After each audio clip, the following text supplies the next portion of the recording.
Soyez les bienvenus dans les Nouveaux Mondes. Aujourd'hui, nous sommes à l'île de la Réunion, à plus de 2500 mètres d'altitude. C'est à quelques kilomètres de cet endroit presque lunaire que le volcan du Piton de la Fournaise s'est réveillé il y a plusieurs semaines. Depuis la nuit des temps, le volcan fascine autant qu'il fait peur. Ce n'est pas pour rien que les anciens l'appelaient le chaudron du diable. Mais aujourd'hui, avec la complicité de Jacques Durieux, volcanologue, qui m'attend là-bas, près de l'hélicoptère, nous allons découvrir ensemble qu'à travers ce phénomène naturel impressionnant, c'est en fait la Terre qui nous raconte son histoire.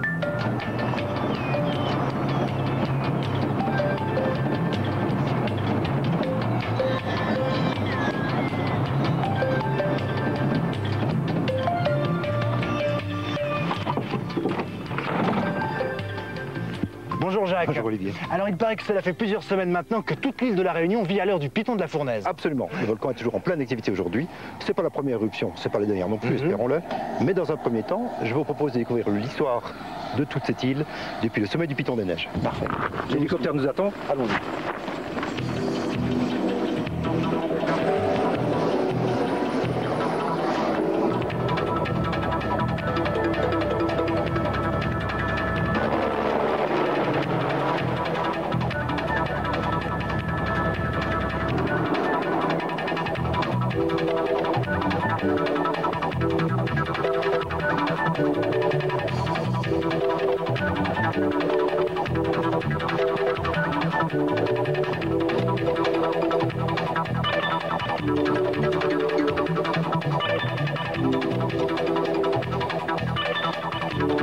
Nous dominons tout. Nous sommes au sommet du Piton des Neiges à 3300 mètres d'altitude.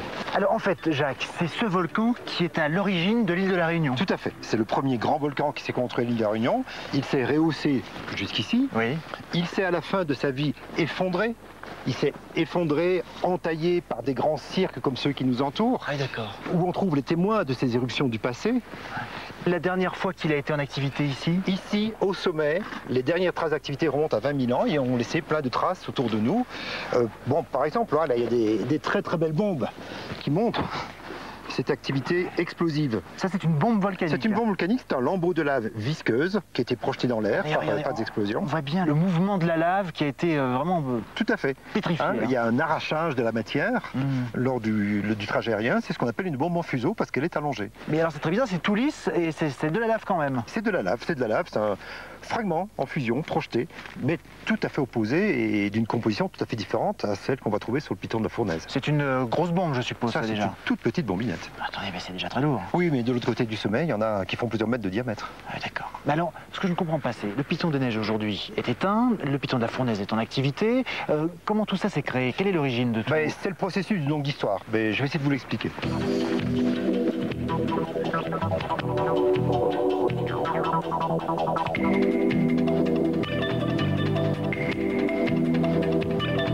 L'île de la Réunion est située à la verticale d'un point chaud. Un point chaud, c'est une remontée de magma qui vient de très profond du manteau terrestre, qui remonte vers la surface, vers les plaques qui forment le plancher d'océan ou les continents.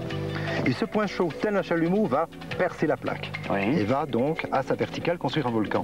Mais la plaque bouge. Et la plaque défilant au-dessus du point chaud, il va y avoir construction d'édifices volcaniques successifs. Ici, on a l'île Maurice. Oui. Mettons l'île de la Réunion d'aujourd'hui. Le Piton des Neiges apparaît au fond de l'océan il y a exactement 20 millions d'années. Il grossit, jusqu'à arriver ici. Oui. Il termine sa vie ici, il y a 20 000 ans. Plus à l'est, un deuxième volcan se construit, le Piton de la Fournaise. L'activité du Piton de la Fournaise commence il y a 350 000 ans. L'activité s'est déplacée du Piton des Neiges au Piton de la Fournaise. Qu'est-ce qui s'est passé? La plaque a bougé au-dessus du point chaud. Donc l'origine de l'île Maurice, de l'île de la Réunion et des îles futures sera toujours le même, c'est toujours ce même point chaud. Le même point chaud construit une chaîne de volcans. Le dernier volcan de la chaîne, à la verticale du point chaud, est le volcan actif. Eh bien justement, si nous allions sur ce volcan actif... Tout à fait. Nous allons là, pour nous rendre compte de comment se passe exactement une activité volcanique aujourd'hui. Allons-y.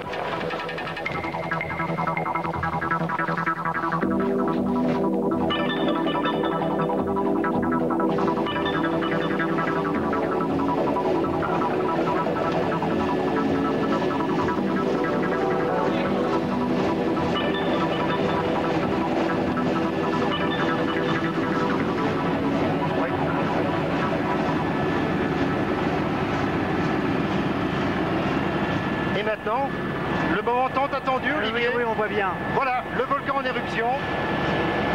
Vous voyez ce lac de lave qui est brassé à l'intérieur du cratère actif.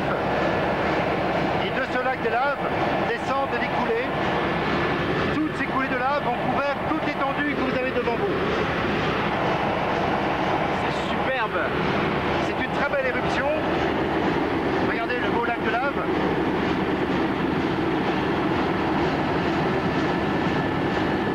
C'est une véritable marmite, hein. C'est la marmite du diable.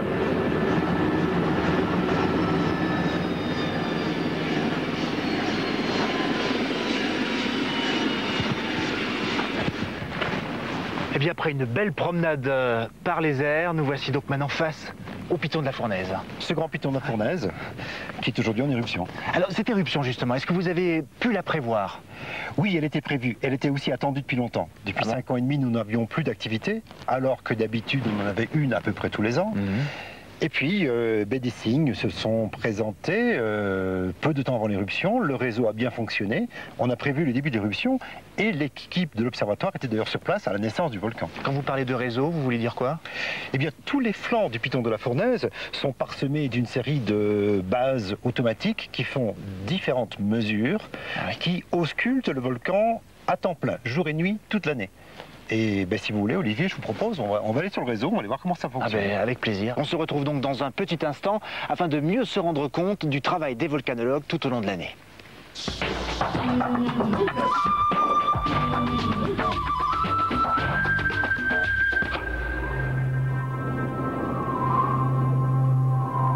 L'État du Montana aux États-Unis. Des montagnes immenses et enneigées. Dans ces décors grandioses se déroulent des catastrophes trop souvent imprévisibles, les avalanches.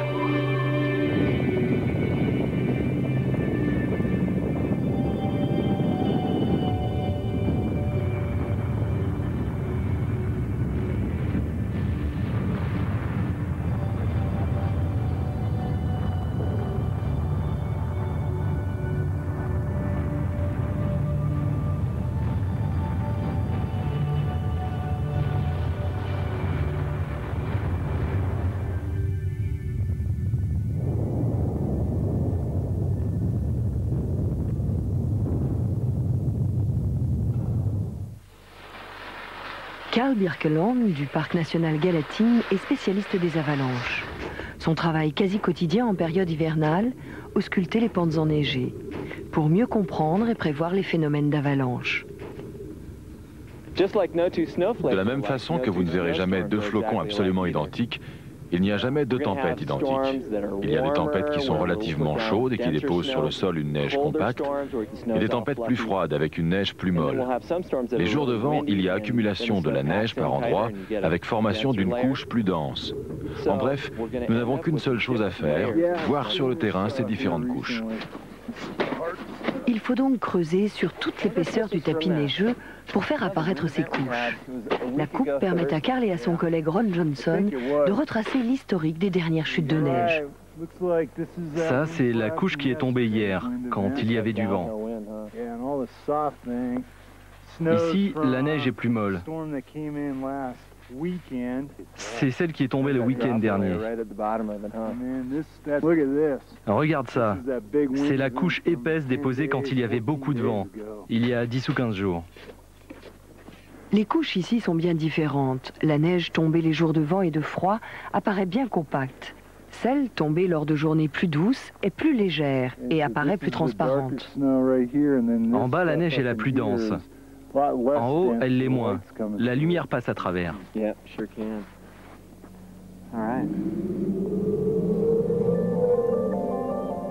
Les cristaux de neige qui forment les flocons sont tous différents. On en a répertorié plusieurs milliers. Lors de chutes de neige, les cristaux s'encastrent pour former des flocons plus ou moins gros, plus ou moins denses, en fonction de la température et de la pression atmosphérique. Des flocons qui vont à leur tour s'encastrer les uns dans les autres pour former une couche de neige sur le sol. Au cours du temps, plusieurs couches de densité différentes vont donc se superposer, créant de véritables plaques qui souvent adhèrent mal entre elles. C'est la base du mécanisme des avalanches. Sous l'action de la gravité, une ou plusieurs plaques vont finir par se détacher. Une couche glissante sur le dessus. Celle-là est molle. Ça va être rock'n'roll. Cette couche va grossir et finir par glisser. Regarde ça.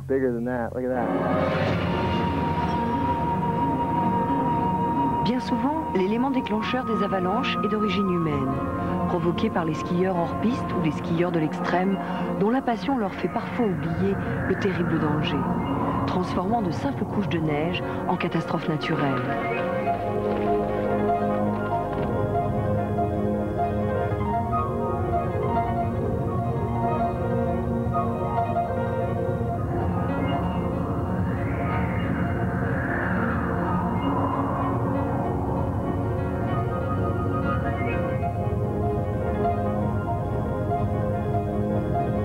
Mais les skieurs ne sont pas les seules victimes.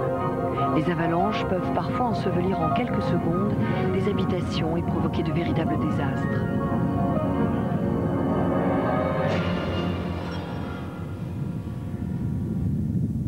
Comme en 1972 à Juneau en Alaska.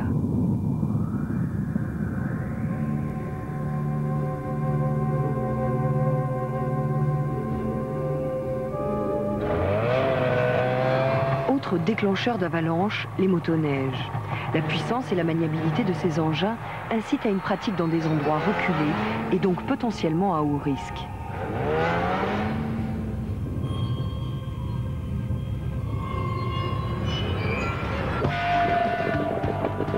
Carl Birkeland, accompagné d'un garde forestier, se rend sur les lieux d'un accident.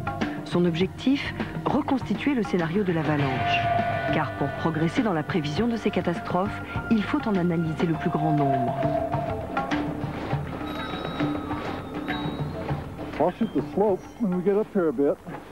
Ok, ça semble être l'endroit le plus raide. Prends la mesure d'inclinaison de la pente. Cette pente est classique.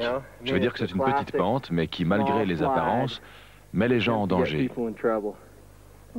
Ça fait 35 degrés. 35 degrés? Tu vois, c'est la parfaite inclinaison où suffisamment de neige peut se déposer. Quelques dizaines de mètres plus haut, Carl arrive au lieu même du déclenchement de l'avalanche. Tu vois cette première couche? Et là, il y a aussi une couche de faible densité.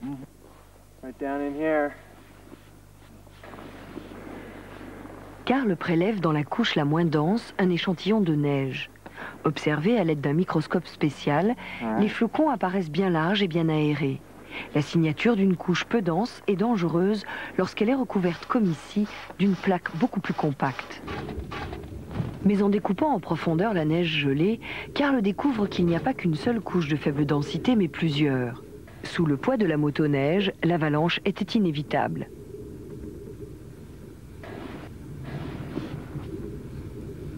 That's good, huh, Jonathan? All right, ready? Okay, ready? Chaque matin, dans le domaine skiable de cette chaîne montagneuse, des groupes de pisteurs et de guides déclenchent volontairement les avalanches avant l'ouverture des pistes. Locked and loaded! Ready to fire? Fire! Première méthode utilisée, un canon qui projette à plus d'1,5 km 500 kg d'explosifs. Autre méthode, lorsque la zone à risque est hors de portée, descendre à l'aide d'un treuil 10 kg d'explosifs à quelques mètres au-dessus du sol.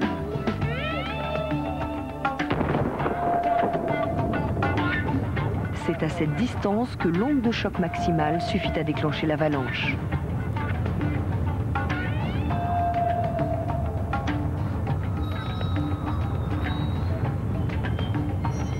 Si Carl Birkeland ausculte les pentes enneigées avant et après les avalanches, d'autres scientifiques vont cette année, pour la première fois, observer une avalanche de l'intérieur.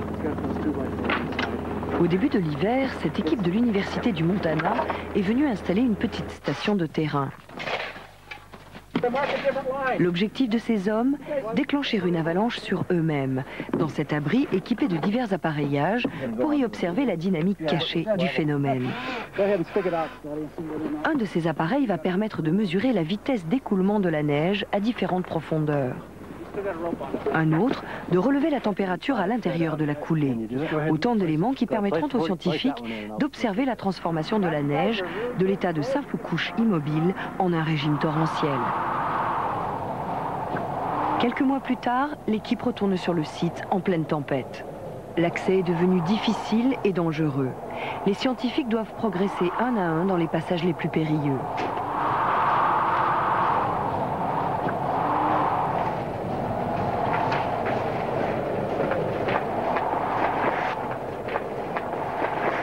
Et dans ce brouillard épais, il n'est pas facile de retrouver l'installation, en partie ensevelie sous la neige.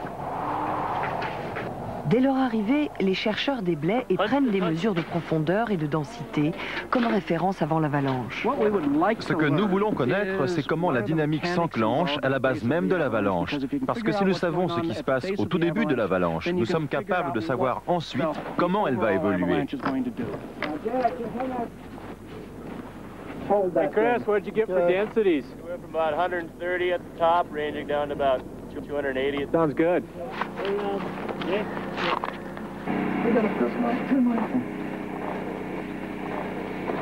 Tout est prêt, la charge explosive est mise en place.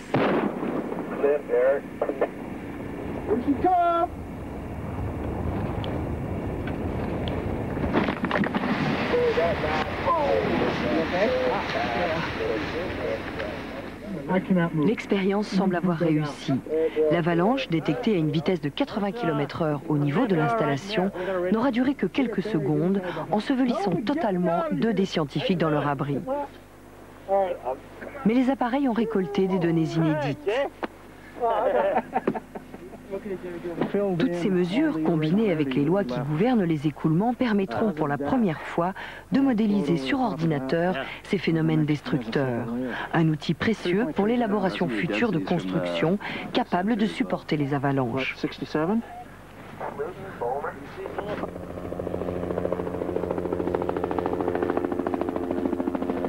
Pour suivre l'évolution des couches de neige au cours du temps, Carl va tous les jours sur des pentes pour y collecter encore et encore des informations.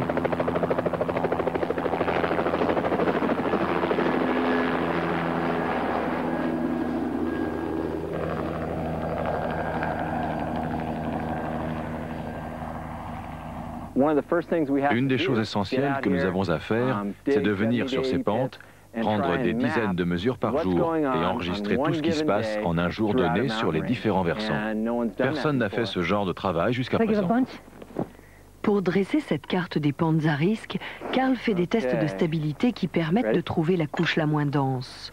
Puis, à l'aide d'un poids coulissant, il détermine la force qu'il faut pour briser toute la plaque. Toutes ces mesures ainsi que des relevés de pente sont précisément notées tout au long de la journée. Elles sont ensuite enregistrées sur ordinateur pour compléter les données acquises sur l'ensemble de la saison. Confrontées aux cartes météo, toutes ces données permettent finalement aux scientifiques de dresser une carte en 3 dimensions des zones à risque de la chaîne montagneuse. Les points blancs représentent les lieux où il y a une forte probabilité de rupture de plaque. Les zones en rouge indiquent les endroits que les avalanches ont de fortes chances de recouvrir. Mais cette carte n'est pour le moment qu'un aperçu de ce qu'envisage de réaliser Carl Birkeland. Les conditions climatiques étant en constant changement, l'objectif final est de dresser à terme des cartes mises à jour régulièrement, pour que les personnes amenées à évoluer dans ces zones mesurent très concrètement le danger qu'elles encourent. Car des centaines de personnes périssent chaque année sous des avalanches. La cartographie réalisée par Carl Birkeland ainsi que le travail des scientifiques du Montana sont autant d'éléments essentiels qui conduiront dans un futur proche à une meilleure prévision de ces catastrophes naturelles.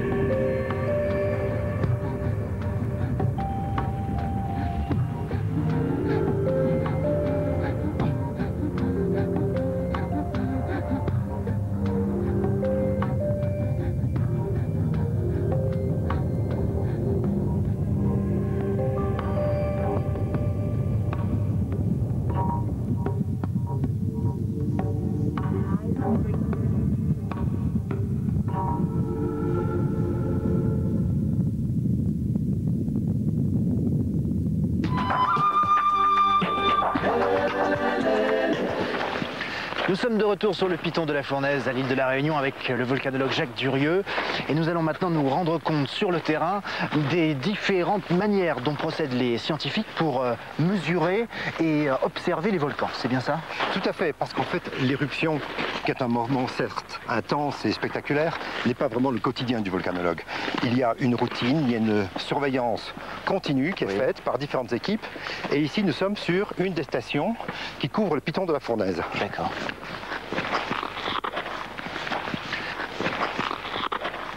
Voilà, Olivier, je vous présente Jean-Louis. Bonjour, Olivier. Philippe.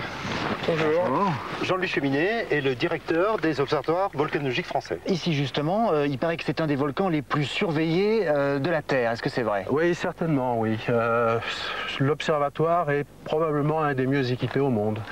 Ça a commencé en 1980, après l'éruption de 77 qui avait détruit à moitié Piton Sainte-Rose. Ça a accéléré le mouvement et la construction de l'observatoire. Vous étiez en train de travailler sur cet instrument. Il sert à quoi exactement? Oui, en fait, c'est un des systèmes de positionnement par satellite qui nous permet de définir très précisément, à millimètre près, les mouvements du volcan. Et la dernière éruption, on a eu 42 cm de basculement vers la mer. Ça paraît impressionnant, 42 cm. C'est impressionnant. Une masse de lave comme celle-là. Tout à fait. Oui. Ceci est donc un type de mesure. Il y en a d'autres, je suppose, qui sont faits autour de ce volcan. Oui, là, il y a une demi-douzaine de familles de mesures avec beaucoup de stations. Et si vous voulez bien, on va montrer tout de suite une station sismique. Parfait. Hein? Parfait. On y va? Oui, je suis.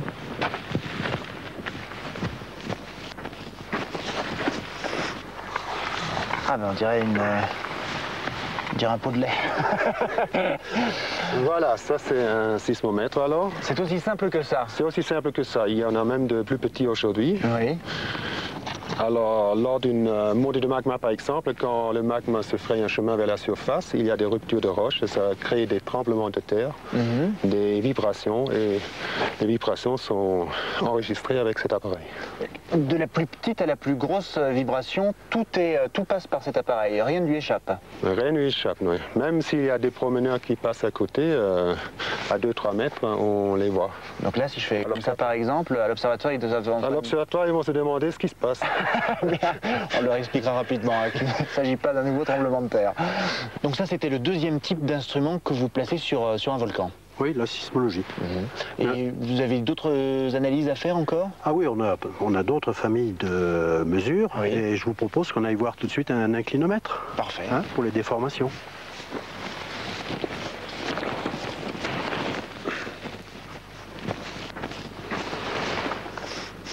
Et voici que nous découvrons l'inclinomètre. Oula, mais c'est tout petit. Ça a l'air très fragile. C'est un appareil très très fragile, il y a des fils de quartz dedans, Oui. C'est très très précis. Alors lors d'une intrusion de magma sous le volcan, les pentes du volcan vont bouger. Le volcan va gonfler, les pentes bougent et avec cet appareil ici, on peut mesurer aujourd'hui 1/10 de millimètre sur une base d'1 kilomètre. Ah oui, donc c'est d'une sensibilité extrême. Oui. Et lors de la dernière éruption, quelles ont été les observations que vous avez pu faire? Alors ici sur le site, la pente du volcan a bougé dans cette direction et c'est 20 cm sur 1 km. Ah, donc là où nous sommes, la pente a bougé. Voilà. Ouais. Bon, donc on va aller voir une station de radon, on va essayer de sortir les données. Oui. Hein, et puis ça fait... Les collectes de données se font régulièrement ou pas? Certaines se font régulièrement, les autres sont télétransmises. Disons qu'il y a une demi-douzaine de familles de capteurs pour une bonne soixantaine de capteurs sur le terrain même. Donc ça c'est le radon. Voilà. Ça c'est donc un appareil de mesure scientifique. Je suis un peu surpris quand même, hein, c'est un tas de cailloux pour moi. Oui, mais sous ce tas de cailloux, il y a un appareil très sophistiqué, un détecteur de radon. Vous pouvez nous rappeler exactement ce qu'est le radon, Thomas? Le radon, c'est un gaz rare qui est entraîné par d'autres gaz lors d'une éruption et arrive à la surface, en principe, en grande quantité. D'accord. Donc, suivant le pourcentage de ce gaz s'échappant, on peut éventuellement déterminer si on est proche d'une éruption ou pas. Exactement. Et ça, c'est le petit appareil. Il est blindé. C'est pas plus grand que ça. D'accord. Et il enregistre les informations régulièrement, toutes les heures, toutes les minutes? Toutes les minutes, il y a une mesure de fait. Et qui est stocké sur un ordinateur à l'intérieur. Dans la petite boîte derrière, là. Et donc vous collectez ça régulièrement? On collecte, on vient chercher les données une fois par mois à peu près. Ouais. On a une petite boîte ici, on branche un micro-ordinateur dessus et on lit les données qui sont stockées sur l'appareil. En fait, ces données concernant le radon et toutes les autres mesures que nous avons détaillées ensemble, Jean-Louis, convergent vers où? Alors tout ça est envoyé par radio, sauf quelques stations où on collecte les données sur place, mais tout est envoyé par radio à un observatoire qui est situé à Plaine des Cafres. On va y aller. Thomas, vous nous rejoignez? Oui, à tout de suite. À tout de suite, ok.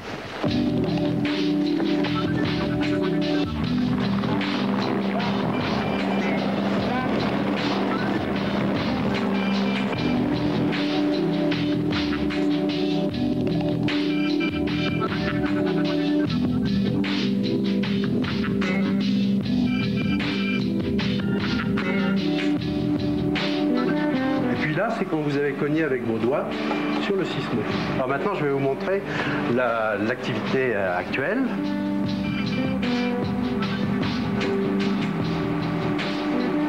Tout ça, ces traces sont des tremblements de terre qui sont enregistrés. Ça s'énerve de plus en plus, comme vous pouvez voir. Olivier, voilà l'inclinomètre.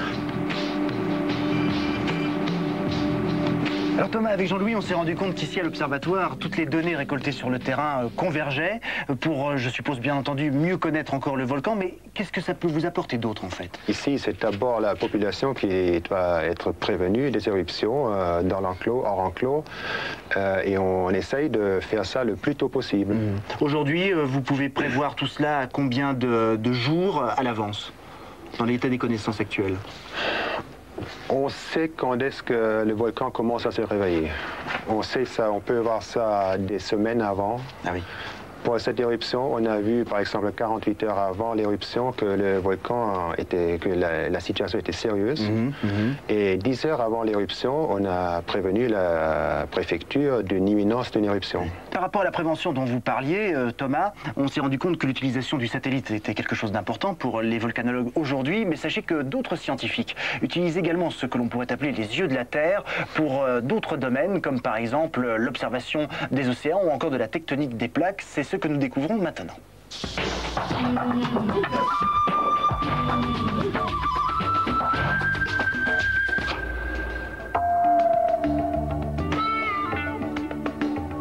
Depuis la nuit des temps, l'homme a vu dans la nature une mer nourricière invulnérable et aux ressources inépuisables. Aujourd'hui, il modifie profondément son environnement sans maîtriser les conséquences de ses actes. Sur une planète qui apparaît de plus en plus petite et fragile, les activités humaines sont probablement à l'origine de perturbations climatiques aux conséquences désastreuses. Réchauffement, inondations, sécheresse, tornades, des phénomènes qu'il faut aujourd'hui à tout prix observer à l'échelle mondiale, pour pouvoir peut-être un jour comprendre tous les mécanismes et tous les rouages de cette véritable machine vivante, la Terre. Pour la surveiller dans sa globalité, mais aussi dans ses moindres détails, des outils d'envergure, les satellites.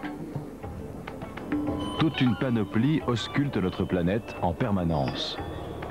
Renvoyant des informations par millions, il nous révèle les 1001 facettes de cet univers qui est pourtant le nôtre. Des images étranges qui nous font découvrir par exemple la vitesse et la direction des vents, la profondeur, la température et les mouvements des masses d'eau océaniques, et même les mouvements des volcans. Reposant sur des radars de plus en plus perfectionnés, les satellites d'observation de la Terre sont d'une génération toute récente. Attention pour le décompte final. 10, 9, 8, 7, 6, 5, 4, 3, 2, 1... En 1991, depuis la base de lancement de Kourou, en Guyane, l'Agence spatiale européenne a envoyé dans l'espace ERS-1, le premier satellite radar d'observation, rejoint en 1995 par ERS-2. Passionné par le fonctionnement de notre planète, Guy Duchossois est responsable au sein de l'Agence spatiale des missions d'observation de la Terre. L'équipement de ces satellites est particulièrement intéressant. Il est constitué essentiellement de radars. Et ces radars ont une spécificité très intéressante qui aide de pouvoir observer la surface de la Terre et des océans par toutes les conditions de temps et même de nuit. En orbite polaire, à 800 km de notre planète, ERS-1 et ERS-2 effectuent le tour du globe en 100 minutes, soit 14 fois en 24 heures. Les millions de données recueillies par les instruments de mesure et les radars sont numérisées et envoyées vers la Terre à raison de 105 mégabits par seconde, l'équivalent de 6000 pages de texte.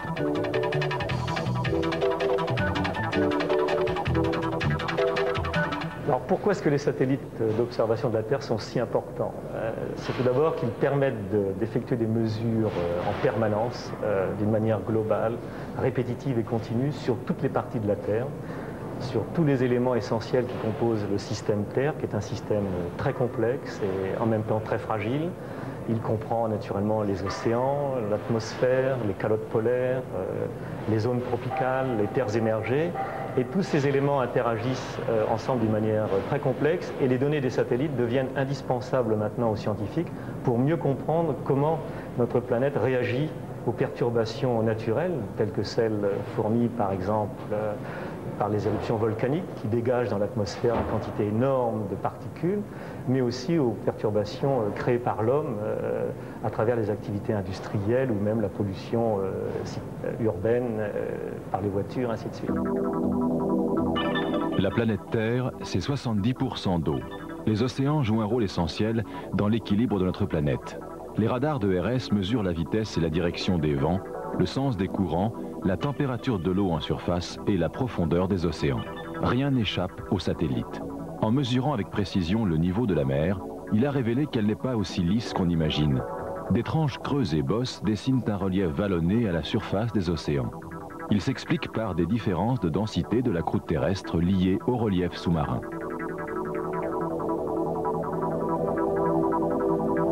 Cette image déformée de la Terre est la traduction exagérée des déformations des océans. À droite de l'écran, le creux en bleu correspond à une dépression bien réelle d'une centaine de mètres dans l'océan Indien. Le pic juste en dessous correspond à une bosse de 80 mètres située autour de l'Australie.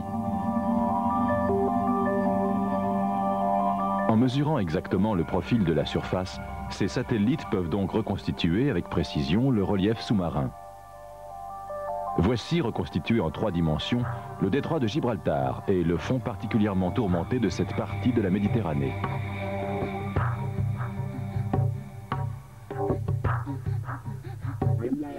Les satellites identifient les différences de température des masses d'eau, froides en bleu, tièdes en vert, chaudes en rouge. Les océans palpitent au rythme des saisons. Depuis une quinzaine d'années, un phénomène climatique aux conséquences désastreuses, El Niño, est observé dans le Pacifique. En temps normal, les masses d'eau chaude poussées par des vents d'est en ouest se dirigent vers l'Indonésie et l'océan Indien, apportant des pluies abondantes. Le continent américain étant lui baigné par des eaux froides ou tempérées.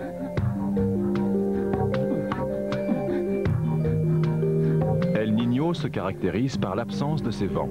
Il en résulte une accumulation d'eau chaude le long du continent américain qui fait fuir les bancs de poissons au large au désespoir des pêcheurs.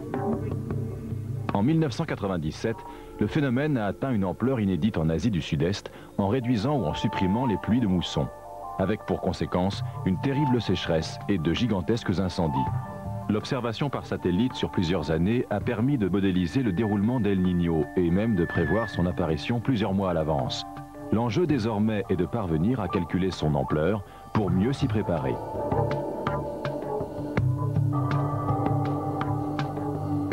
ERS révèle sous la forme d'une langue rouge vif l'ampleur du phénomène en 1997. La prévision pour août 98, établie plusieurs mois à l'avance, montre une situation normale sans manifestation d'El Niño. C'est en observant la Terre sans interruption depuis plus de 15 ans que les satellites ont pu recueillir suffisamment de données pour modéliser les courants océaniques et prévoir leurs modifications éventuelles. À 800 km de la Terre, le satellite effectue des passages répétés au-dessus d'un même point en décalant légèrement son orbite. La superposition des images fournit une vue en relief du point observé et un suivi de son évolution dans le temps. Les radars, grâce à une technique très puissante qu'on appelle l'interférométrie, permettent de détecter des mouvements centimétriques du sol. Ceci est aussi utilisé en glaciologie pour suivre avec précision le mouvement des glaciers et des calottes polaires qui sont en sorte des indicateurs de l'évolution du climat et du réchauffement de la Terre. À partir des mesures relevées par interférométrie, on a pu également suivre sur une période d'1 an les variations de taille de la calotte de glace du pôle Nord.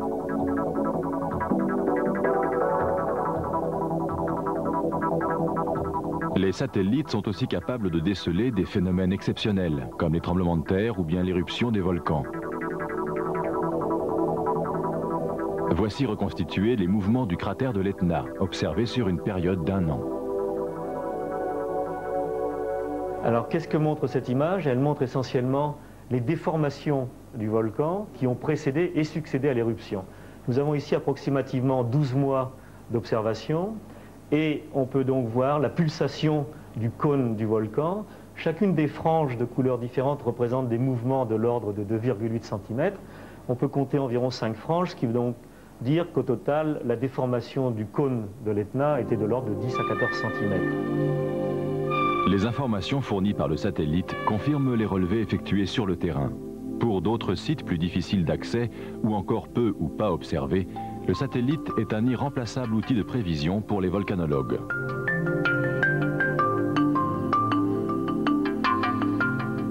Réchauffement de la planète oblige, l'étude de la composition de l'atmosphère est le dernier défi relevé par les satellites.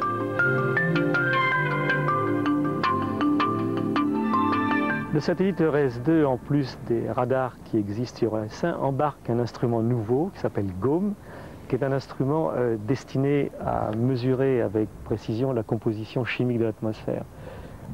GOM est un instrument qui utilise une technique nouvelle de mesure qui permet des observations plus fines et plus précises et plus complètes que celles fournies par les instruments précédents. Ces informations sont essentielles pour les scientifiques, donc pour mieux comprendre les processus chimiques qui se produisent dans l'atmosphère et en particulier pour mieux comprendre les problèmes qui conduisent à la destruction de l'ozone stratosphérique. Cette animation de l'Antarctique permet de suivre l'évolution du trou d'ozone en bleu sur une période de 3 mois. Cette modélisation est destinée à prévoir l'importance de ce phénomène saisonnier. À plus long terme, les spécialistes espèrent pouvoir suivre en continu les concentrations de polluants.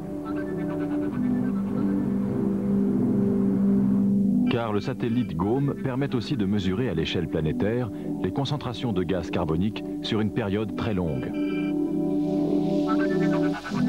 La localisation des zones d'émission en vert et jaune sur le globe et l'évolution des concentrations se lisent instantanément. L'enjeu est de prévoir à long terme l'évolution et les conséquences du processus de réchauffement de la planète. Cette animation préfigure ce que pourrait être le réchauffement de la planète au cours du siècle prochain. Le globe de gauche montre dans l'hypothèse où rien n'est fait pour réduire la pollution, une planète subissant une augmentation catastrophique de quelques 5 degrés. Le globe de droite propose un scénario moins pessimiste. Si des mesures sont prises, le réchauffement sera alors moins important.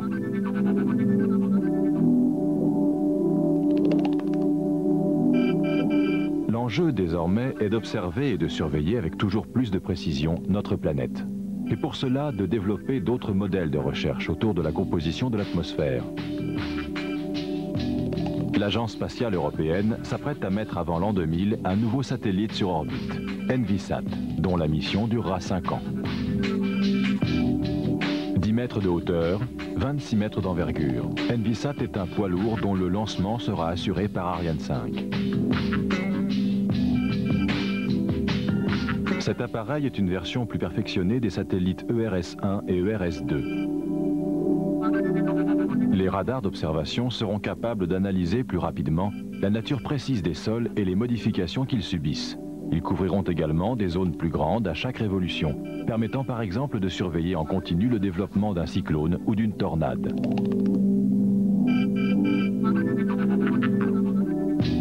D'autres instruments analyseront la couleur des océans. Ils en déduiront les variations de température des masses d'eau, mais aussi les concentrations de plancton, indicateurs de la richesse biologique des eaux.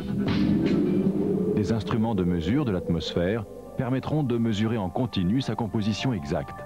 Les nuages, la vapeur d'eau seront également analysés, ainsi que la nature et l'intensité des radiations solaires. Les années 2004 et 2005 verront l'avènement d'une nouvelle génération de satellites, plus petits et dédiés à des tâches spécifiques.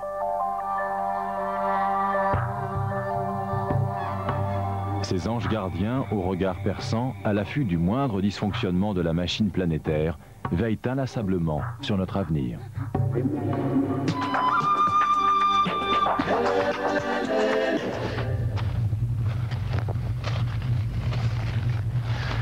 Et nous voici de retour à l'île de la Réunion avec Jacques Durieux. Ici sur le piton de la Fournaise, on s'approche maintenant, j'allais dire, du lieu de l'éruption, le cœur de l'action. Voilà, nous sommes sur le bord de l'éruption. Devant nous, il y a ce nouveau cône qui fait maintenant 60 mètres de haut.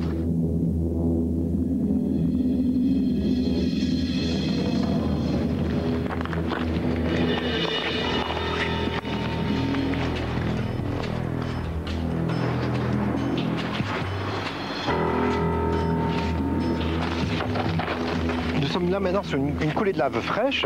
Quand on marche dessus, on a l'impression en fait de fouler du verre-pied. Tout à fait, la surface de la lave est vitrifiée, c'est coupant comme du verre. C'est la raison des gants que nous portons. Ah d'accord. Si on trébuche, on ne s'entaille pas les mains, il faut se protéger, puis ça coupe très fort, ça coupe aussi les chaussures.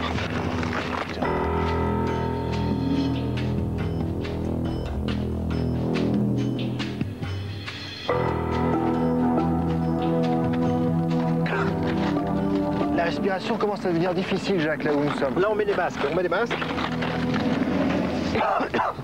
C'est quel type de gaz qui se dégage? Ouais, c'est du soufre. La coulée de lave qui sort du cratère passe sous nos pieds. Elle se dégaze au passage. Et sa chaleur et ses gaz nous sortent devant nous. La coulée passe sous nos pieds, donc il ne faut pas que ça s'effondre. Il y a un risque d'effondrement du plafond? Il faut être très prudent. Ici, on est vraiment sur la voûte du tunnel et les fumerolles marquent la voûte de ce tunnel.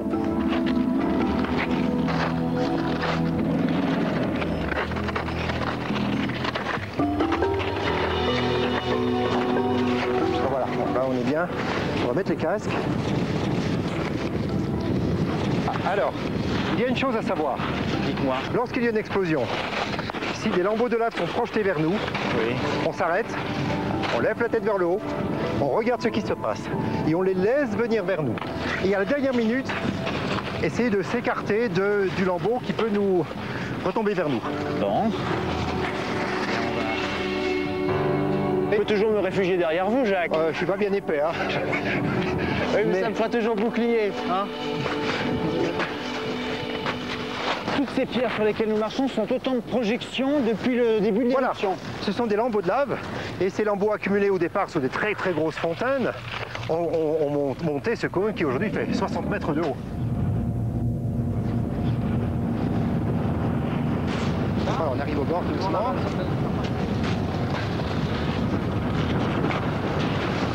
Toujours rester bien attentif, je suppose. Toujours attentif. Voilà, on peut remonter 1 mètre. Oh, la chaleur commence à... Voilà. C'est prodigieux.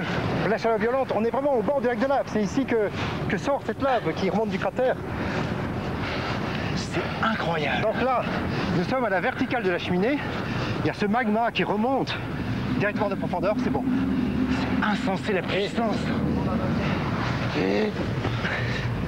Chaque j'allais dire, micro-éruption projette une vague de chaleur presque insoutenable. Voilà. Attention là maintenant.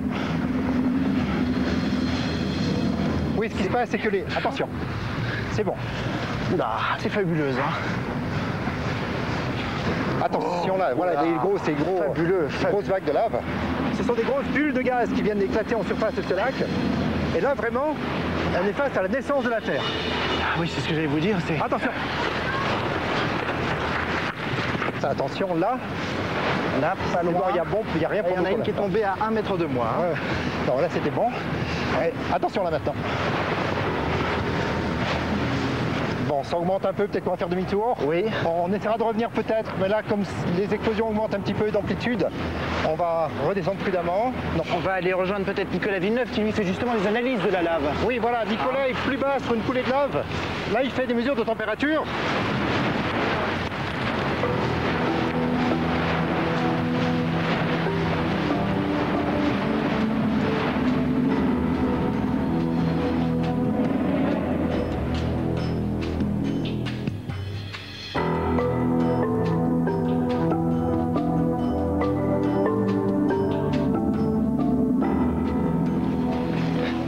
Le paysage est étrange. Et puis habité par des hommes étranges. Oui, c'est ce que j'allais vous dire.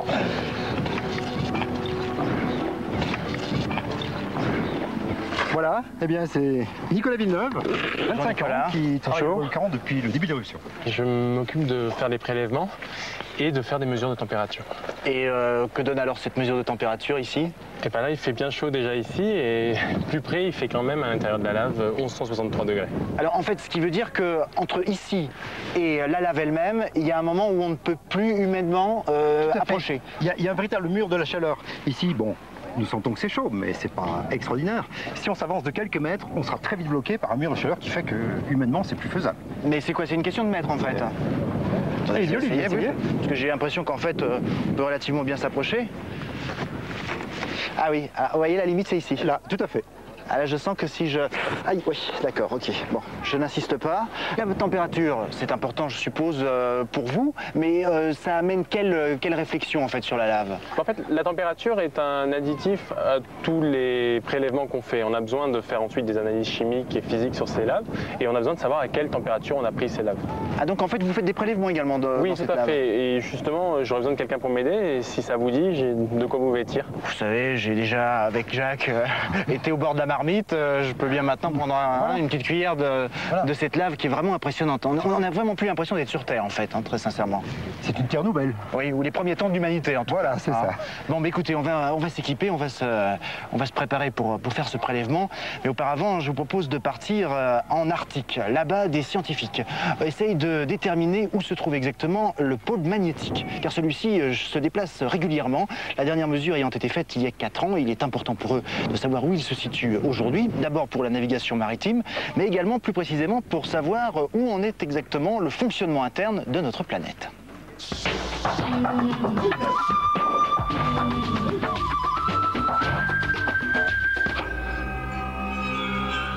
Resolute Bay, dernière station polaire du Grand Nord canadien, début juin 98. Un géologue minier français, Jean-Jacques Orgeval, vient d'arriver à la tête d'une expédition scientifique internationale. Il a ramassé des cailloux, établi des cartes, trouvé des mines aux 4 coins du globe. Aujourd'hui, Jean-Jacques Orgeval vient vérifier où se trouve le pôle nord magnétique, celui qu'indiquent les boussoles. Pour s'orienter, tout navigateur a besoin de connaître sa position.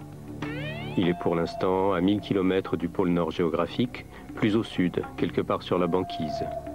Mais il remonte d'environ 15 km par an. Pour aller sur la banquise, il faut se dépêcher. La météo n'est pas optimiste. Les températures flirtent avec le zéro. Voilà les températures. Zéro est le bleu.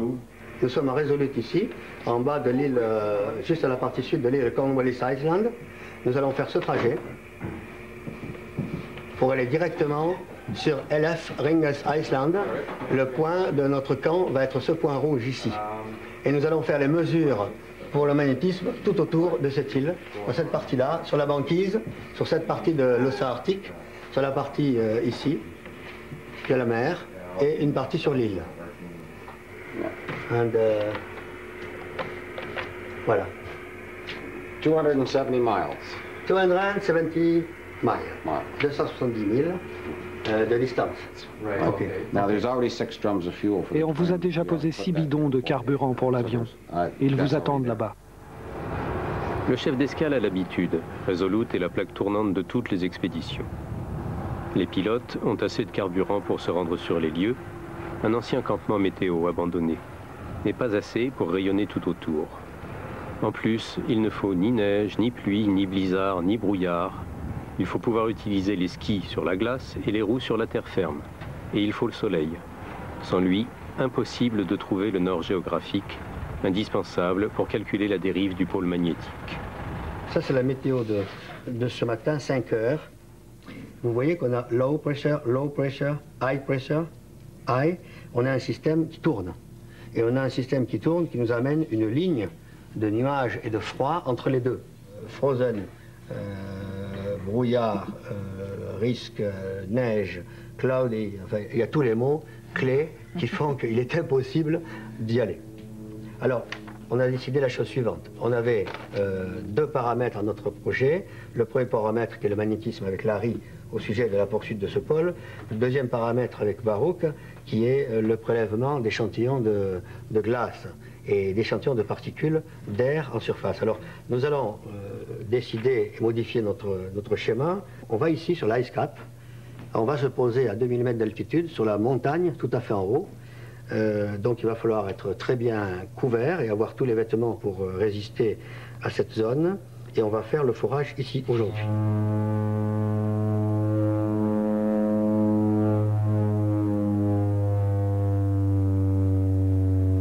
Aucune des expériences prévues par Jean-Jacques Orgeval n'aurait pu justifier à elle seule une telle entreprise.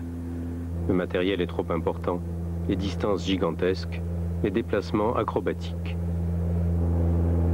Pour les prélèvements de l'île Devon, l'avion se pose à ski sur le sommet d'un glacier, à près de 2000 mètres d'altitude, le temps de déposer toute l'équipe et ses instruments pour revenir les chercher en fin de journée.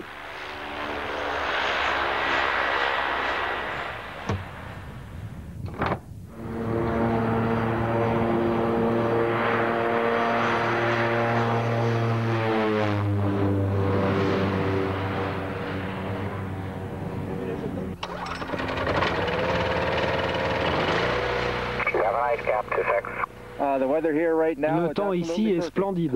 Ciel dégagé, pas de vent.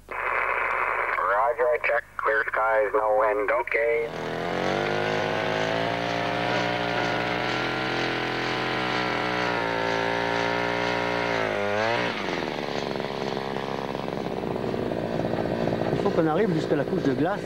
Il faut traverser la partie de neige accumulée, en particulier par le vent, puisqu'on est au sommet du glacier. Là.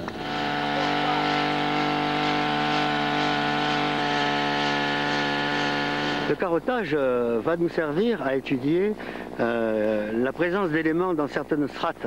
La neige en s'accumulant enregistre à la fois de l'air du passé et un certain nombre d'éléments qui ont été présents à ce moment-là dans l'atmosphère. Donc notre ami anglais va ensuite isoler par tranche des échantillons et faire en particulier des études isotopiques du soufre. Alors pourquoi le soufre? Parce que c'est un agent qui est véhiculé par tous les problèmes de l'industrie ou de volcanisme et qui circule à la surface de la Terre, mais qui ici est piégé dans cette matière.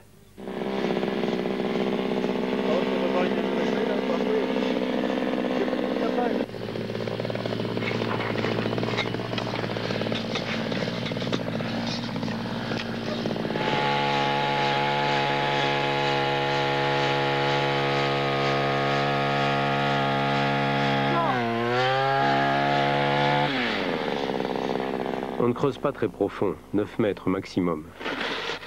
C'est suffisant pour obtenir, en couches successives, la glace des 30 dernières années. Pour faire bon poids, Baruch Spiro récupère aussi de la neige fraîche. Pour comparer la neige d'aujourd'hui avec les échantillons qui sont plus anciens.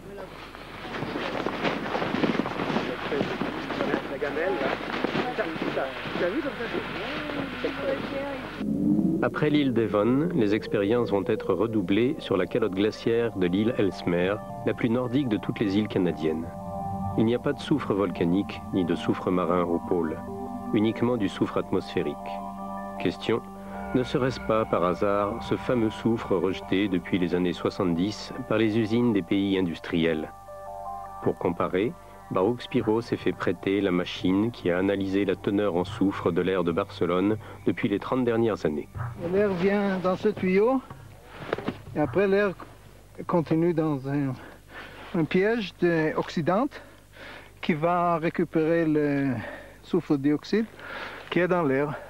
Et j'espère pouvoir mesurer la quantité et si possible aussi la composition isotopique, c'est-à-dire la teneur de soufre 34-32 qui nous donnera une indication de la source de ce soufre. En participant à la mission, chacun sait bien qu'il donne aussi la main à une autre entreprise. Jean-Jacques Orgeval, atteint d'un mal invalidant qui s'attaque aux articulations, la polyarthrite, cherche également à soutenir et promouvoir, au besoin par l'exemple, une association d'aide à la recherche médicale dans ce domaine. Participer dans ces conditions à une mission de cette importance n'est pas rien.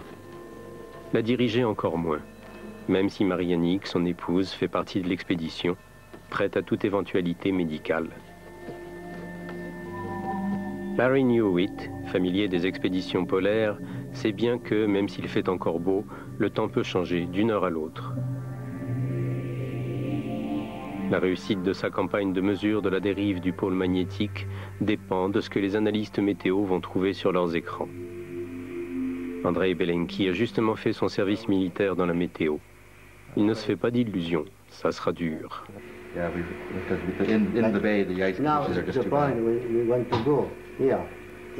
On veut aller ici, ici et ici. Larry, c'est possible, tu crois? Il y a toujours des nuages là-haut. D'un autre côté, tu as déjà laissé des marques au sol. Ça pourrait plus ou moins aller. Partira, partira pas. En attendant l'accord définitif du chef d'escale, et puisqu'à Resolute, le soleil brille encore, on vérifie instruments et procédures. La première partie du travail est donc d'abord de repérer notre point par rapport à un point relatif qui va nous servir de référence. Ensuite, on va calculer tous les problèmes de déclinaison dans le plan horizontal. Ensuite, on se mettra dans le plan vertical pour avoir l'inclinaison. Et la dernière manipulation, ça va être de situer tout cela par rapport au nord vrai. Ok, Nicolas. 7 degrees, 3.0 minutes. 58,244. Vertical. Yep. 55. 28.9.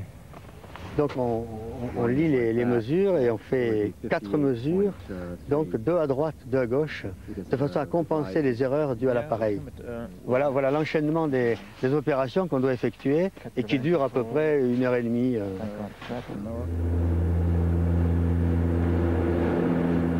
Cette carte est une carte qui a été faite par Larry. C'est la carte de la déclinaison magnétique du Canada. Elle a été faite en 95, à la suite des travaux de Larry, ici, en 94. C'est grâce aux mesures qu'il a effectuées qu'il a fait la correction de la carte de déclinaison magnétique du Canada. Alors Larry, tu peux l'expliquer que... Notez que toutes les lignes de déclinaison magnétique égales se dirigent vers le pôle nord magnétique. Et c'est pourquoi je veux connaître précisément la position du pôle nord magnétique. Lorsque ce point se déplace, l'ensemble des courbes se déplace. Oui, exactement. Et donc il faut refaire une mise à jour de la carte. En attendant, l'avion n'a que son GPS pour se guider et la boussole ne sert strictement à rien. Elle indique n'importe quel nord. En fait, elle indique bien le nord, mais à condition de la mettre sur la tranche pour lui laisser désigner le nord magnétique là où il est, juste en dessous. Privés de repères, les pilotes essaient d'apercevoir, sous la brume, l'ancienne piste où ont été déposés les bidons de carburant. Sans eux, impossible d'aller sur les 8 points de banquise où doivent être faites les mesures. De toute façon, la banquise fond à une vitesse dangereuse, avec plus d'1 mois d'avance sur les années normales. Ce qu'on espère, c'est le trouver, mais pour l'instant, c'est assez mal engagé, parce que le brouillard est vraiment collé contre la mer. Et même déjà pour atterrir, on va avoir beaucoup de mal parce que on est à peu près à 20 mètres et on ne voit pas. Donc voilà, on aperçoit maintenant, mais c'est juste. Hein. Et le problème, c'est de trouver la piste pour être sur l'île. Là, on est vraiment très bas et le brouillard est pratiquement collé contre la mer. Voilà, là, on est à 5-6 mètres. Ils n'ont pas trouvé la piste. La Inuit ne pourra pas faire ces mesures et c'était la dernière tentative possible. Il n'y a plus qu'à remonter au-dessus du brouillard, faire enfin un point au théodolite et retourner à Resolute. On a du mal à imaginer tout ce qu'il faut réunir pour une expédition scientifique. L'argent, le temps, les hommes, les idées, les instruments, les machines, et en plus au pôle Nord, une météo favorable. À quelque chose, malheur est bon. Avec ce redout, la banquise va fondre complètement et lorsqu'elle gèlera à nouveau, ce sera une vraie patinoire bien lisse. Un régal pour les avions quand les mesures du pôle magnétique reprendront, dans quelques mois, en avril 99, pour mesurer sa progression. Normal que le Canada tienne à surveiller le déplacement d'un citoyen aussi remuant, car le pôle magnétique est toujours canadien. En tout cas pour l'instant. Mais s'il continue à filer vers le nord, dans une centaine d'années, il va se retrouver de l'autre côté de l'océan Arctique, chez les Russes. Et ce sera leur problème. En espérant que ce ne soit qu'un au revoir.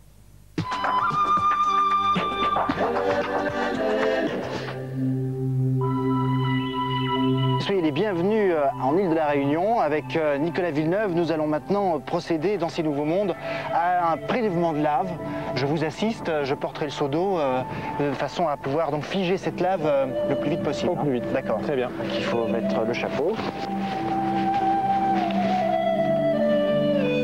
Allez, venez avec moi. Je vous suis. La température augmente énormément.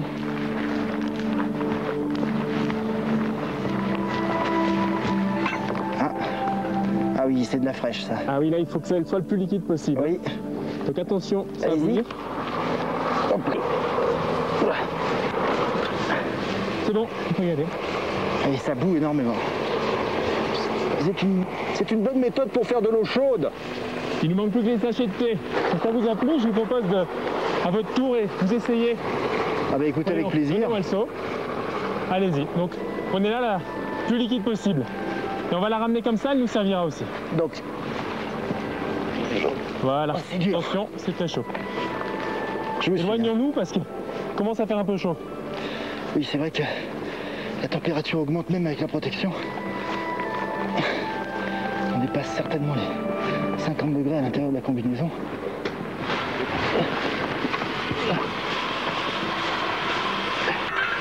Et de chaleur. Alors c'est sûrement extraordinaire parce que ça continue de bouillir. Mais elle est encore très chaude, hein, parce qu'elle a été prise à 1100 degrés, ça met en ébullition directement l'eau. Et alors là, en fait, l'avantage de cette méthode, c'est qu'on va empêcher à l'air d'agir avec son pouvoir oxydant. De ce fait, le cristal ne va pas se développer et la lave va rester dans l'état dans lequel on l'a prélevé, comme quand elle était liquide. Alors que là, on a la lave qui refroidit naturellement. Et on pourra faire des comparaisons entre les deux. D'accord, donc en fait, ici, l'état de la lave est en train de changer. Oui, absolument. Alors qu'ici, vous la préservez. On essaie de la bloquer, bien sûr. Et ces observations ne se font pas sur le terrain, je suppose? Non, du tout, ça se fait à l'observatoire et à l'université.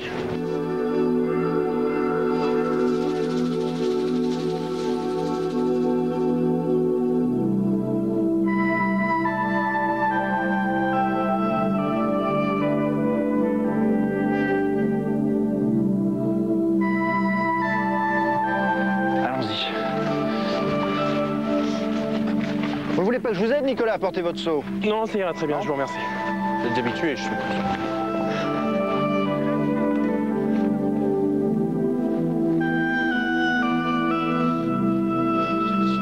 Faites vous attendre. On en a pour 3 quarts d'heure là de marche à peu près. Ça me met bien à bon niveau quand même.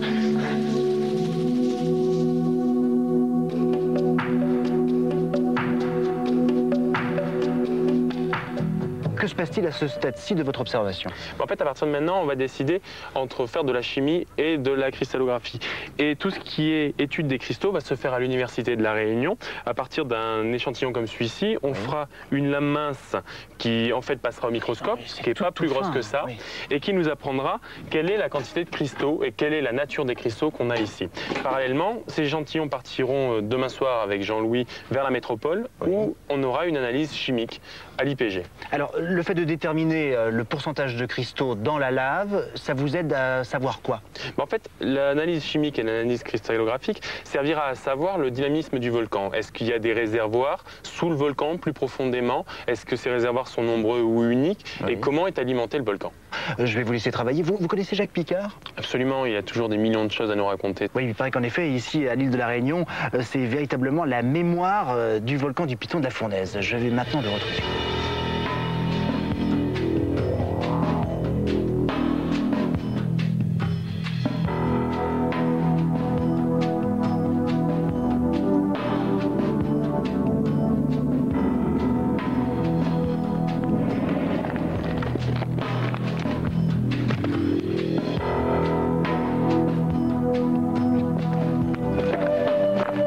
Je vous présente Jacques Picard, un ami de longue date, mais aussi pour moi, la mémoire vivante du volcan.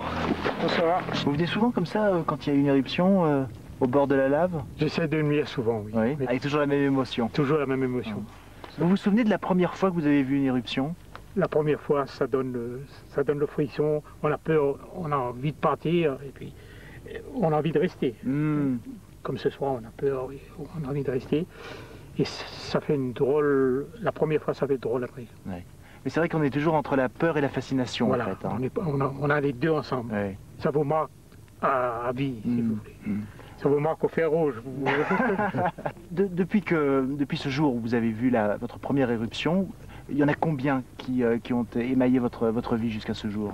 Écoute, depuis que je suis au refuge, au gîte du volcan, ça fait la 33e éruption. 33e éruption. Oui. Et comment les Réunionnais voient leur relation avec le volcan? Pour nous, le volcan, c'est toujours un tabou, c'est toujours le diable et tout ça. Ah oui, ça reste encore... ça reste encore. Ah donc il y a des légendes qui restent encore autour du volcan? Il y a encore des légendes qui restent autour du volcan. Comme par exemple? Écoute, si vous voulez, par exemple, mes parents, ma mère, elle pourrait jamais venir ici parce que c'est le diable, il ne faut pas y aller. Et nous, quand j'étais petit, il y a le vieux Alfred Picard qui disait, mes enfants, je ne peux pas vous emmener parce que c'est le diable, c'est l'enfer. Figurez-vous, là, il fait nuit, vous êtes perdu au volcan, et puis pas savoir pas trouver la sortie du pas de balcon, vous allez dans tous les sens. Et comme c'est de la lave qui coupe comme un rasoir, vous tombez et ça vous écorche et vous mourrez. Vous avez l'impression que c'est un peu votre volcan ou pas? Oui, à vrai dire, oui. Mais c'est notre volcan, c'est à tout le monde, mais en particulier, celui qui aime comme moi. Et puis là, je suis à côté. Et puis, de temps en temps, le soir, je tends une oreille pour voir s'il n'a pas repris ou s'il a calmé. Oui, c'est ça. En fait, vous veillez en quelque sorte sur lui aussi, d'une certaine manière. Oui. Je vous sers un petit coup à boire. Ah, petit coup de sec. Ici, dans cette partie du monde, un peu de rhum au bord du volcan, c'est pas mal. Je reste dans l'ambiance. Oui, à votre santé, la santé du volcan. La santé du volcan. Oui, la santé du volcan.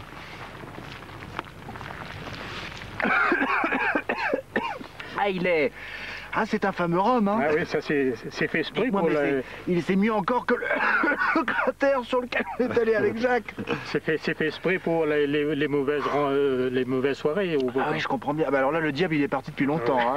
Jacques, puisque nous parlons de la peur générée par le volcan, il y a une peuplade en Amazonie, les Yanomami, qui existent toujours, qui sont relativement d'ailleurs protégés du monde moderne, et qui ont plus ou moins peur de nous. Et on les comprend d'ailleurs, puisque en étant en contact avec eux, on leur apporte pas mal de nos maladies. C'est pourquoi un médecin a décidé de s'approcher d'eux et de leur apprendre peu à peu les rudiments de notre médecine moderne, afin justement de les sauver, eux, de nos maladies à nous.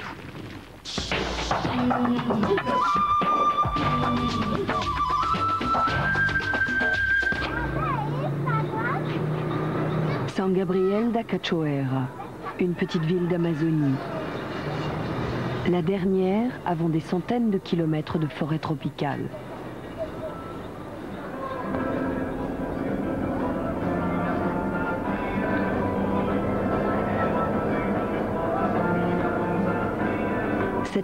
c'est Jacques Istria, docteur Jacques comme on l'appelle ici.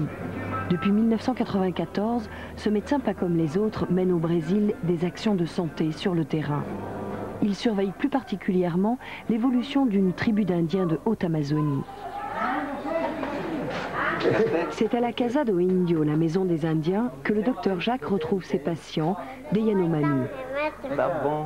Victimes de contact avec la civilisation dont ils ne contrôlent pas toujours les conséquences, les Yanomami connaissent aujourd'hui de graves problèmes. Ceux qui sont à la Casa do Índio ont été évacués de leur village pour raisons sanitaires. Ils vont rester ici plusieurs semaines. Certains attendent d'être soignés à l'hôpital militaire de San Gabriel, le seul de la région. D'autres ont été traités. Ils attendent de pouvoir rentrer dans leur village.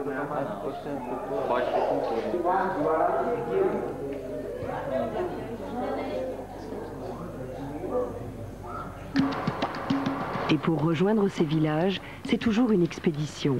Une expédition de plusieurs centaines de kilomètres à travers l'enfer vert amazonien. Première étape, une piste défoncée par les pluies tropicales.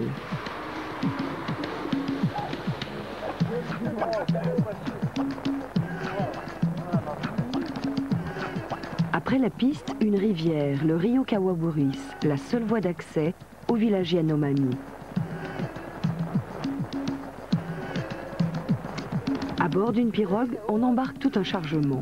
Des médicaments bien sûr, mais aussi des vivres, des biens de première nécessité et de l'essence, beaucoup d'essence, car le voyage sera long.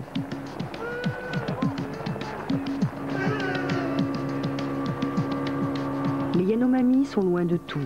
Résultat, ils vivent dans un grand état d'isolement. Dans la région, c'est le seul peuple qui en fait a un contact très récent, qui est dans les terres, donc qui est resté très isolé. Il ne vit pas au bord du Rio Negro, par exemple, dans lequel se jette le Rio Kawaburis. Et donc c'est un peuple, par son histoire et par ses contacts récents et par sa situation géographique, est un peuple qui est resté complètement en dehors des possibilités de soins. Et des soins, les Yanomami en ont besoin.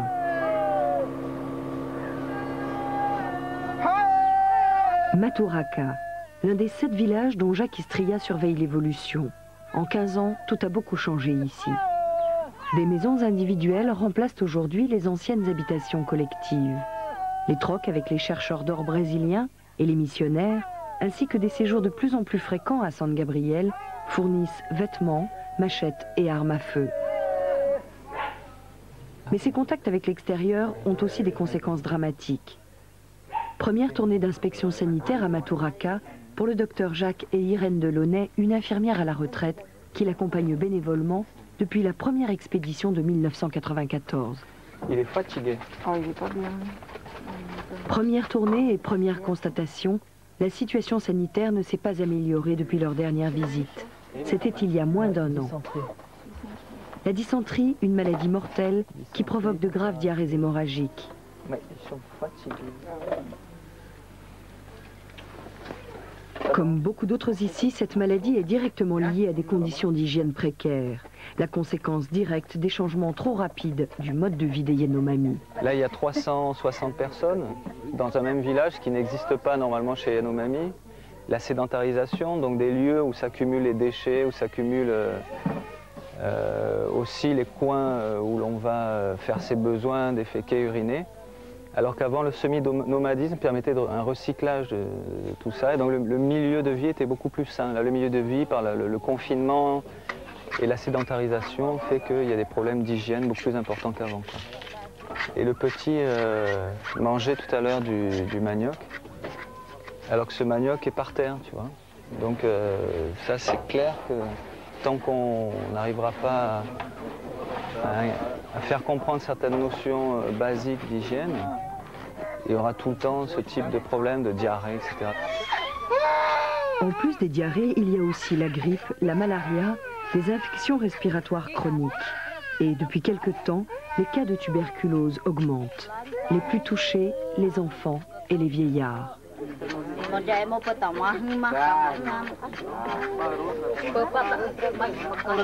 Pour lutter contre ces maladies, le docteur Jacques a obtenu des autorités brésiliennes l'ouverture d'un centre de soins situé juste en face du village de Maturacá.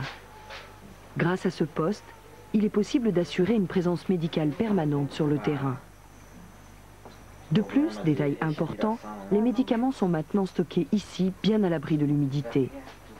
Une vingtaine de patients consultent chaque jour le docteur Jacques, mais cela n'a pas toujours été le cas. Au début, vu que je n'étais pas trop habitué aux bénéfices qu'il pouvait avoir d'un traitement, on va dire, moderne ou du blanc, il n'y avait pas d'adhésion à ça. Donc c'est vrai que lorsqu'on avait ouvert un petit poste de soins à côté, en attendant que ce poste de soins soit construit, il n'y avait pratiquement pas de personnes qui venaient consulter. Donc on allait tous les jours, dans chaque case on passait, et il fallait chercher les gens. Des fois il y avait des gens qui étaient restés au fond du hamac très très mal, et il fallait regarder dans les cases. Aujourd'hui, Jacques et Irène traversent toujours le fleuve et continuent leur visite à Maturacá, mais à un rythme moins soutenu. Ces visites permettent de recenser les nouveaux cas de tuberculose pour enrayer l'épidémie. Mais elles ont aussi un autre but, donner confiance aux Yanomami dans une médecine qu'ils ne comprennent pas toujours, mais dont ils savent qu'elle leur est nécessaire. Leur faire prendre aussi conscience de la nécessité de se rendre librement au centre de soins. On voudrait essayer qu'ils soient moins assistés en les faisant venir, en les responsabilisant les parents pour qu'ils amènent leurs enfants ou qu'ils se soignent eux-mêmes. Mais on a intérêt quelquefois à faire un tour de village dans la semaine, une ou deux fois par semaine. On a fait 2 cases depuis qu'on a commencé, et dans chaque case, il y en a 3, 4 qui vont demander des soins. Et ça va être comme ça à chaque case. Il y a à peu près 70 ou 80 cases, on n'est pas sorti encore. Ah bon. À la fin de la journée, environ 20 patients dans un état grave sont repérés. 4 d'entre eux sont certainement atteints de tuberculose. Autre fléau ici, la dénutrition. Le manque de nourriture provoque des carences graves. Cette femme n'a plus de quoi allaiter ses 2 bébés. Ils sont dans un état critique et il faut agir vite.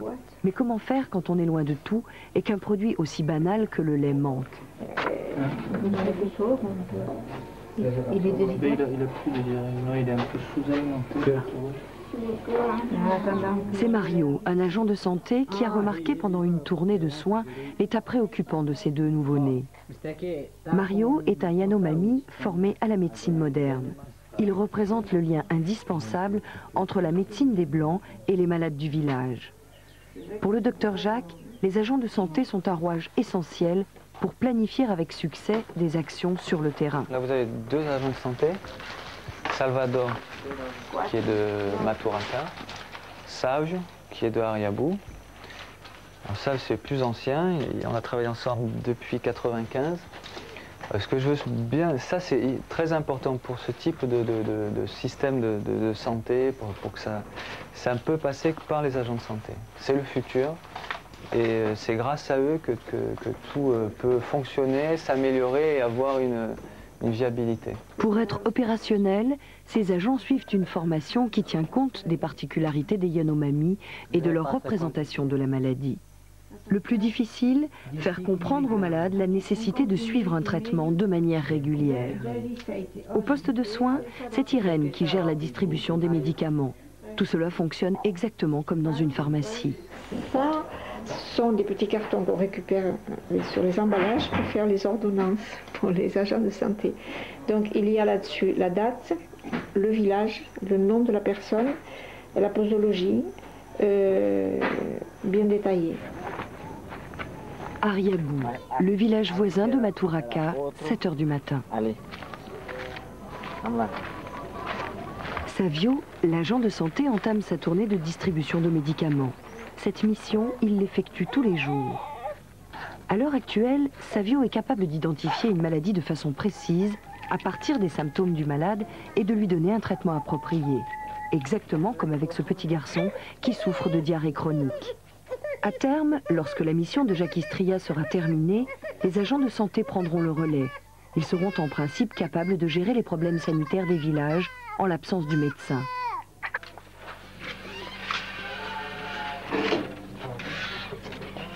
Pendant ce temps, au poste de soins se tient une réunion. Tous les Tuchawa, les chefs de village, y assistent. Le but de cette rencontre, évoquer ensemble les problèmes d'hygiène dans les villages, essayer d'améliorer les actions sanitaires et le travail des agents de santé sur le terrain. Au cours de ces réunions, chacun s'exprime librement. C'est là que réside toute l'originalité de la démarche du docteur Jacques. Pour lui, guérir les Yanomami dépasse le niveau médical. Pour réussir, il faut connaître tous les aspects de leur mode de vie et de leur tradition.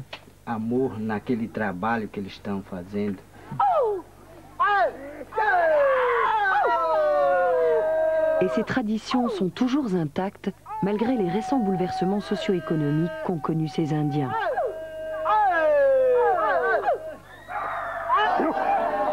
La spiritualité est omniprésente chez les Yanomami. Chez eux, tout existe, tout vit grâce aux esprits. Des esprits qu'ils n'oublient jamais de célébrer. Et le gardien de ces croyances, c'est le chaman, un personnage très important dans la société Yanomami. C'est lui qui assure les rapports entre le monde réel et le monde des esprits. Le rôle d'un chaman, c'est de protéger le village contre des attaques spirituelles qui sont soit des esprits de la forêt, des esprits maléfiques, soit des esprits envoyés par des chamans ennemis, d'autres villages historiquement ennemis. Donc il y a ce rôle de protection, de prévention, et puis il y a ce rôle aussi de soins, de thérapie. Pour soigner et guérir, le chaman invoque les esprits. Grâce à la parika, une drogue très puissante qu'il inhale, il entre en transe pour dialoguer avec eux.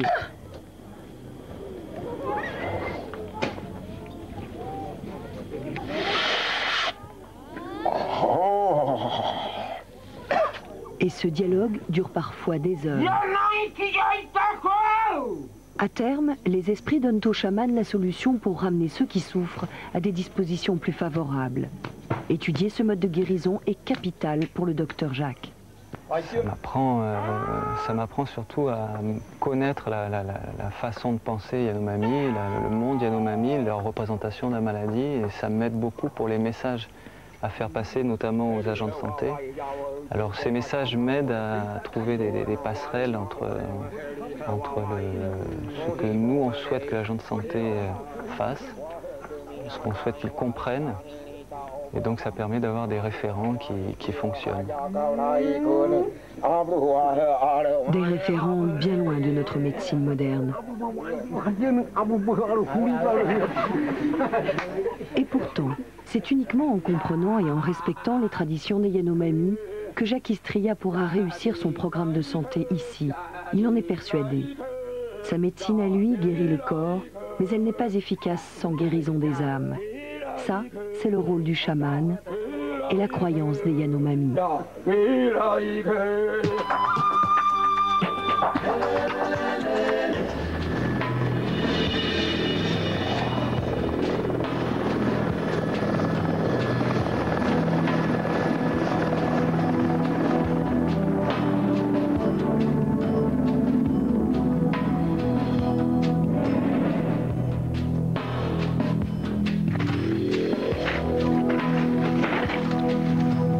Absolument prodigieux. C'est exceptionnel. Nous sommes toujours sur l'île de la Réunion, sur le piton de la Fournaise, avec Jacques Durieux pour ces nouveaux mondes. Et depuis le début de cette émission, Jacques, on passe d'émotion en émotion. Après avoir été au bord du cratère, nous voici face à ce que moi, en tout cas, dans mon vocabulaire, je pourrais appeler un geyser incandescent. Tout à fait. C'est un vrai geyser de lave. Et bon, le volcan est prodigue d'émotions aujourd'hui. Et ce qui s'est passé, c'est que la voûte du tunnel que nous avons traversé s'est rompue.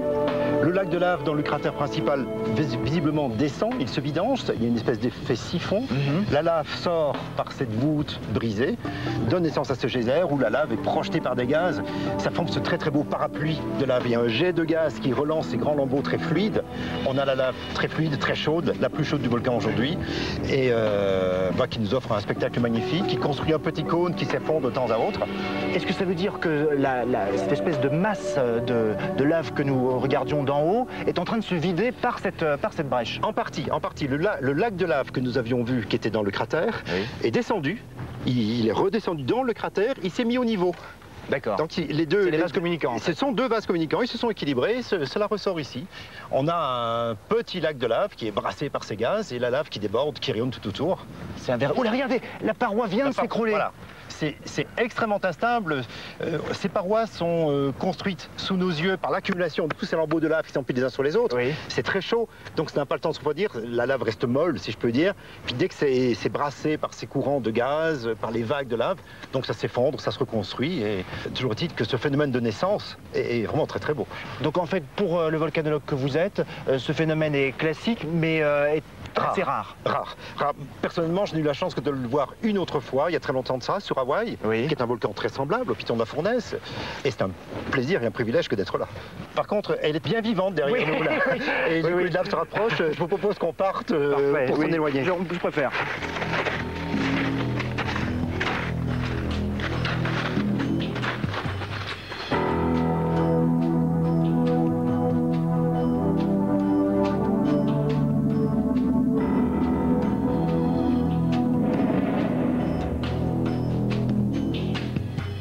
Ici, on est en fait sur le cratère principal, c'est ça? Nous sommes exactement au milieu du Dolomieu. Le Dolomieu qui est le cratère principal, qui est le cratère qui est au sommet du piton de la Fournaise.